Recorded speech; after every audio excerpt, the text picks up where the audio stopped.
প্রিয় শিক্ষার্থী ভাই ও বোনেরা, আজকে আমি দেখাবো মোবাইলের মাধ্যমে তোমরা কিভাবে ৪৮তম ব্যাপক রেজাল্ট দেখার বিষয়টা জানতে পারবে। তোমরা অনেকেই কমেন্ট বক্সে জানিয়েছো যে 2025 সালের রেজাল্ট কিভাবে দেখতে হবে। তো এই জন্য আজকে ভিডিওটা নিয়ে আসছি। তো চলো আমরা প্রথমেই রেজাল্ট দেখার জন্য আমাদেরকে যে কাজটা করতে হবে, একটা গুগল ব্রাউজারে চলে যেতে হবে। গুগল ব্রাউজারের মধ্যে যাওয়ার পরে একটা সার্চ বক্স দেখতে পাবা, এটা হচ্ছে সার্চ বক্স। এর মধ্যে তুমি গিয়ে লিখবা বেফাকুল মাদারিসিল আরাবিয়া বাংলাদেশ, এই কথাটা লিখে দিবা। বাংলাতে লিখলেই হবে।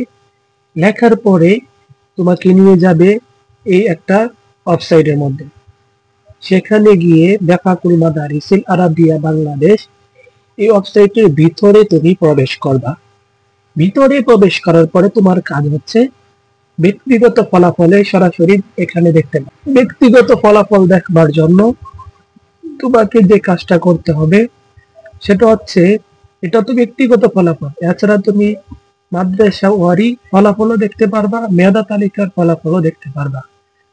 তো আমরা এখন ব্যক্তিগত ফলাফলটা দেখাবো।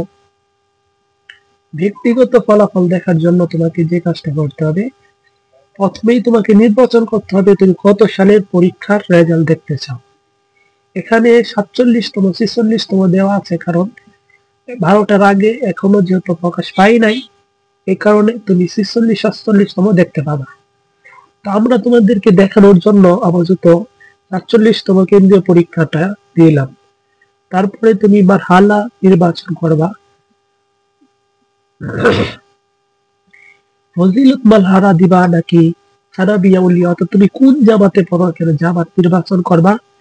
জামাত নির্বাচন হয়ে গেলে তোমার যে কাজটা করতে হবে সেটা হচ্ছে তোমার রোল নম্বরটা লিখে দিতে হবে। তবে মনে রাখতে হবে রোল নম্বরটা কিন্তু ইংরেজিতে লিখতে হবে। তোমার যে রোলটা রয়েছে সেটা তুমি ইংরেজিতে এখানে বসিয়ে দেবে।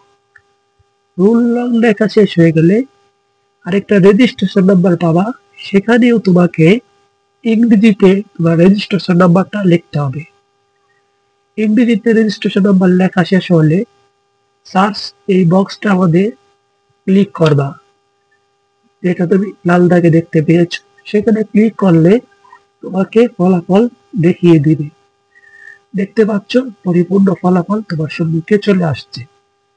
তো এইভাবে তুমি তোমার ফলাফল দেখে নিতে পারবা। আশা করি তুমি বুঝতে পারছো।